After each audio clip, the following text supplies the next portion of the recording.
o bispo Macedo escreveu assim: no princípio era a palavra, e a palavra estava com Deus, e a palavra era quem? Deus. João capítulo 1, versículo 1.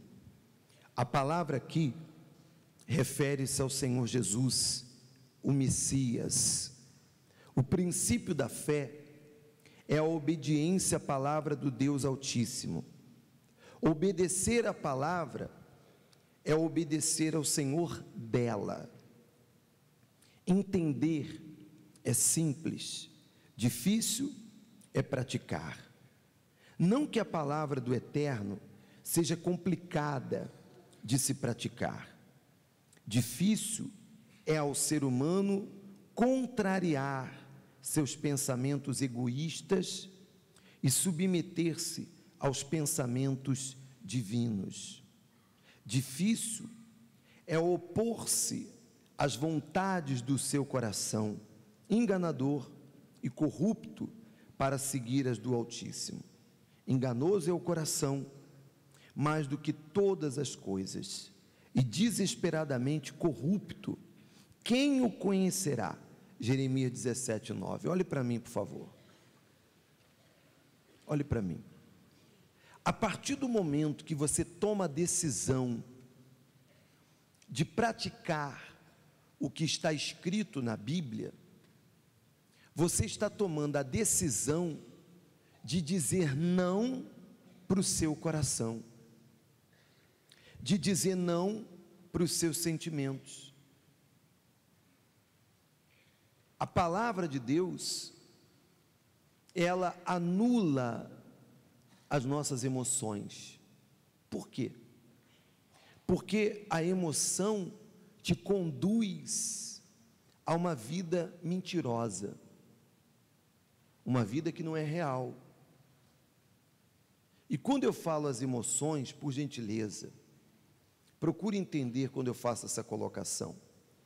Eu não estou dizendo que você vai ser uma pessoa fria, uma pessoa sem sentimento, uma pessoa que não sinta nada.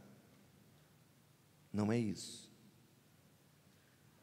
Todos nós temos o nosso lado emocional, que está ligado à nossa alma.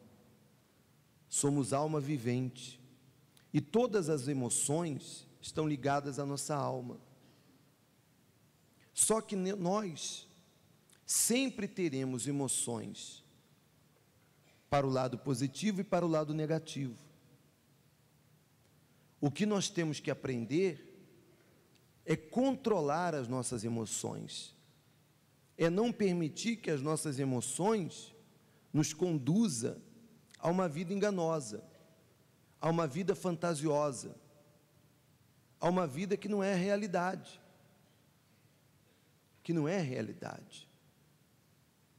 Então, por isso que está escrito que o coração é enganoso, desesperadamente corrupto, quer dizer, se corrompe.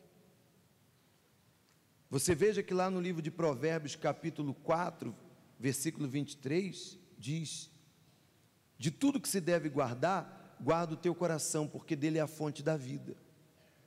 Proteja o teu coração. E quando você pratica a palavra de Deus, você tem que dizer não para si, você tem que dizer não para a sua vontade, porque a palavra de Deus exige sacrifício para haver prática. É o que está escrito aqui, na outra estrofe: é impossível viver a fé e ao mesmo tempo atender aos caprichos pessoais. Esse conflito íntimo só acaba quando há uma opção definida pela fé, sacrifício da vontade própria, que é o princípio da fé. Olha qual é o princípio da fé inteligente: sacrifício da vontade própria. Então, o princípio da fé inteligente é o sacrifício da vontade própria. Claro, exige decisão, coragem e determinação de quem está disposto a abrir mão do visível pelo invisível. Vejamos o que o Senhor Jesus ensina sobre a verdadeira fé.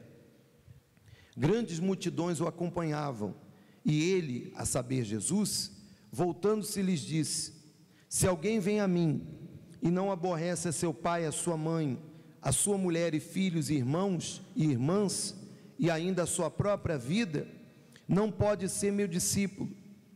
E qualquer que não tomar a sua cruz e vier após mim, não pode ser meu discípulo. Pois qual de vós, pretendendo construir uma torre, não se assenta primeiro para calcular a despesa e verificar se tem os meios para concluir? Para não suceder que, tendo lançado os alicerces e não a podendo acabar, todos os que a virem zombem dele, dizendo: este homem começou a construir e não pode acabar. Ou qual é o rei que, indo para o combate, para combater outro rei, não se assenta primeiro para calcular se com 10.000 homens poderá enfrentar o que vem contra ele com 20.000? Caso contrário, estando outro ainda longe, envia-lhe uma embaixada pedindo condições de paz. Assim, pois, todo aquele que dentre vós não renuncia a tudo quanto tem, não pode ser meu discípulo. O princípio da fé inteligente, da fé, exige obediência à palavra de Deus. Essa é a vontade de Deus. Por outro lado, o caminho contrário à fé é seguir os impulsos do coração. Isso não agrada a Deus de forma nenhuma.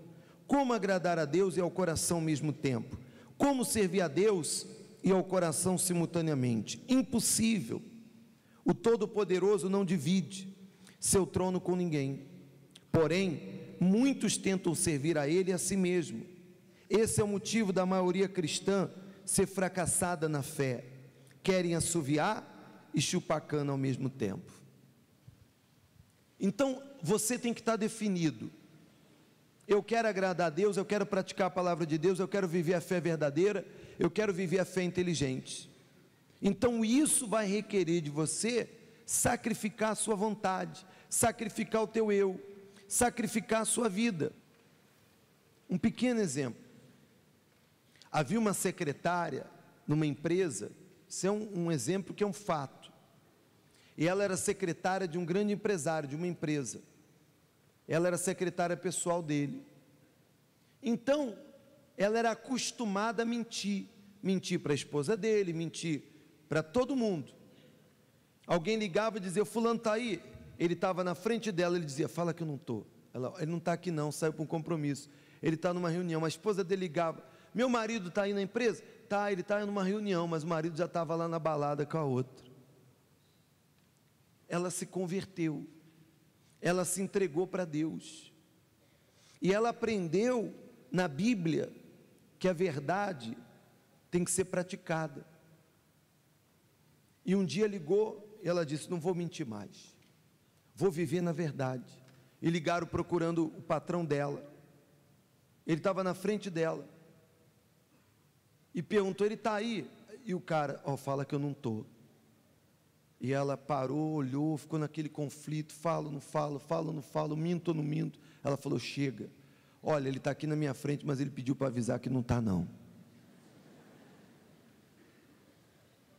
O cara falou: você é louca, o que deu em você? Você surtou, e demitiu ela.